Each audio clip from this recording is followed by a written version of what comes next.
বিমস্টেক সম্মেলনে ডক্টর মোহাম্মদ ইউনূস সব মিলিয়ে ব্যাংককে 2 দিন ছিলেন। এই 2 দিনের মধ্যে তিনি নানা রকম কাজে ব্যস্ত ছিলেন। এত বহুমুখী বৈঠক, বলতে গেলে প্রত্যেক সরকার প্রধানের সঙ্গে তিনি কথা বলেছেন। নরেন্দ্র মোদীর সঙ্গে তো বলা যায় একটা ঐতিহাসিক বৈঠক করলেন, সেটা নিয়ে এখন আলোচনা হচ্ছে।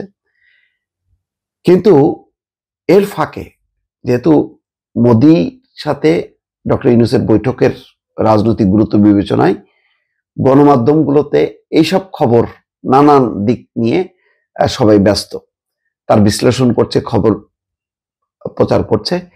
কিন্তু দুটি গুরুত্বপূর্ণ ইস্যু কিন্তু বাদ পড়ে যাচ্ছে অনেকের নজর থেকে। এটাও কিন্তু বাংলাদেশের প্রেক্ষাপটে খুবই গুরুত্বপূর্ণ। খেয়াল করবেন, ডক্টর মোহাম্মদ ইউনূস এবং তার সরকার যেখানেই যাচ্ছেন তাদের লক্ষ্য দুর্নীতি এবং পাচারের টাকা যেগুলো বাংলাদেশ থেকে চলে গেছে সেগুলো কিভাবে ফেরত আনা যায়। সেই লক্ষ্যে তিনি দুটি দেশের সঙ্গে কথা বলেছেন, একটা দেশের সঙ্গে আনুষ্ঠানিকভাবে চুক্তি করেছেন, এমইউ স্বাক্ষর করেছেন থাইল্যান্ডের সরকার প্রধানের সঙ্গে, তার উপস্থিতিতে। আরেকটি হচ্ছে শ্রীলঙ্কার সরকার প্রধানের সঙ্গে তিনি চুরি হওয়া অর্থ ফেরত, বাংলাদেশ ব্যাংক থেকে যে চুরির টাকা, হ্যাকাররা যে টাকা নিয়ে গিয়েছিল ফিলিপাইন এবং শ্রীলঙ্কায়, সেই শ্রীলঙ্কার থেকে টাকাটা ফেরত আনা। আর সবচেয়ে গুরুত্বপূর্ণ হচ্ছে থাইল্যান্ডের সঙ্গে একটা যৌথ সমঝোতা স্মারক 2 দেশের দুর্নীতি দমন কমিশনের, এবং সেখানে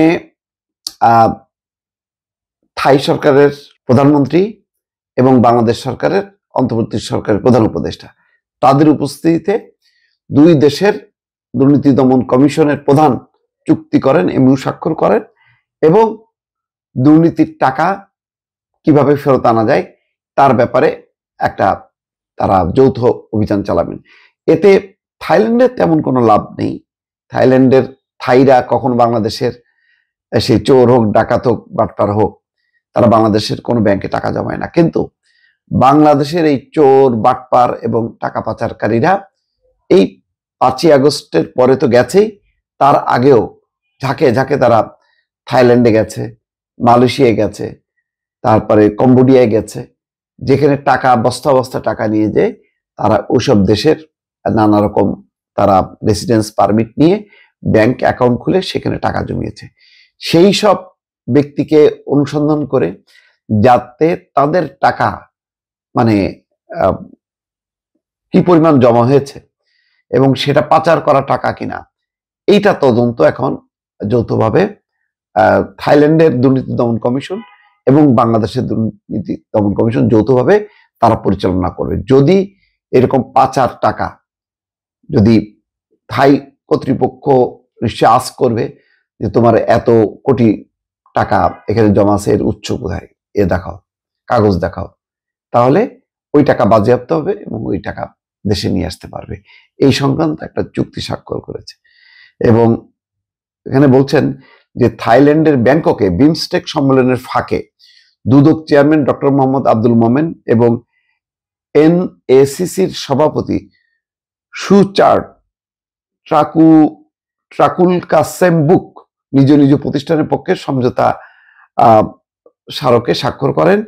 এ সময় প্রধান উপদেষ্টা ডক্টর মোহাম্মদ ইউনূস এবং থাইল্যান্ডের প্রধানমন্ত্রী পাইতংতান সিনাওয়াত্রা, অর্থাৎ থাকসিন সিনাওয়াত্রার কন্যা, যিনি এখন প্রধানমন্ত্রী, উপস্থিত ছিলেন। দর্শক খেয়াল করেন, এইটা কিন্তু হাইলাইটেড হচ্ছে না, কিন্তু এটা অত্যন্ত গুরুত্বপূর্ণ।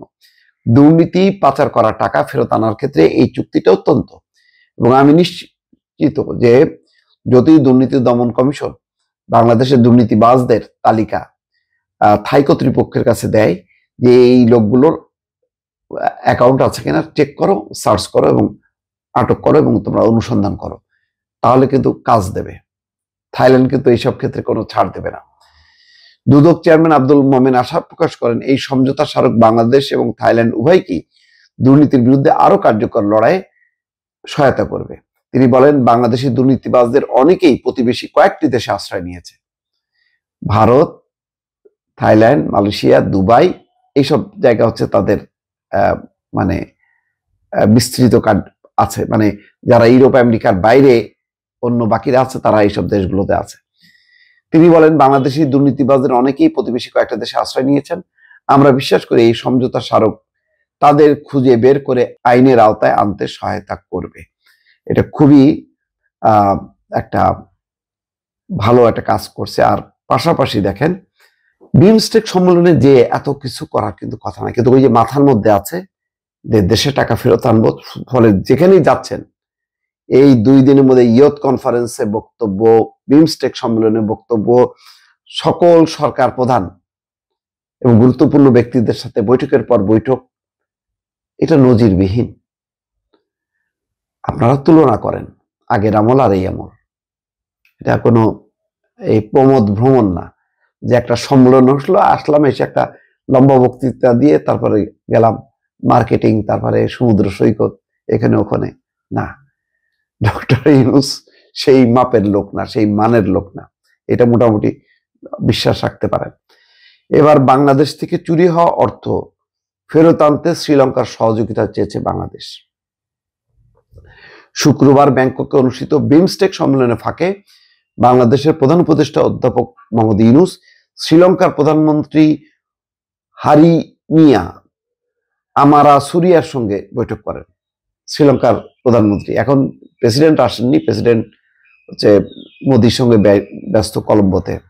বৈঠকে এই বিষয়ে আলোচনা হয়। বৈঠকে উভয় দেশ পারস্পরিক স্বার্থের আলোচনা করে, কিন্তু বাংলাদেশ থেকে যে চুরি হয়েছিল আর একটা অংশ শ্রীলঙ্কায় আছে, সেই ব্যাপারে সহায়তা চাইছে। এবং তারা বলছে যে, শ্রীলঙ্কার প্রধানমন্ত্রী বলেন, তাদের সরকার চুরি হয়ে যাওয়া অর্থ উদ্ধারে নানা উদ্যোগ নিয়েছে এবং এই লক্ষ্যে শ্রীলঙ্কার পার্লামেন্টে একটি নতুন আইন অনুমোদন করেছে যা অর্থ ফেরতের প্রক্রিয়া দ্রুততর করবে। বাংলাদেশের প্রধান উপদেষ্টা চুরি হয়ে যাওয়া বিলিয়ন ডলারেরও বেশি অর্থ ফেরত আনার প্রচেষ্টায় শ্রীলঙ্কার সহায়তা চান। দেখেন, একটা দেশপ্রেম না থাকলে এই কাজগুলি কিন্তু করা মুশকিল। তার মাথার মধ্যে কত কিছু আছে, প্রত্যেকের কাছে চিন্তা করতেছে যে এখানে আমার কোন স্বার্থ আছে, ওখানে কোন স্বার্থ আছে, যেখানে যা আছে সেখানে যে কিন্তু তিনি সেই কথাগুলো বলছেন। দর্শক ভালো থাকবেন, আল্লাহ হাফেজ।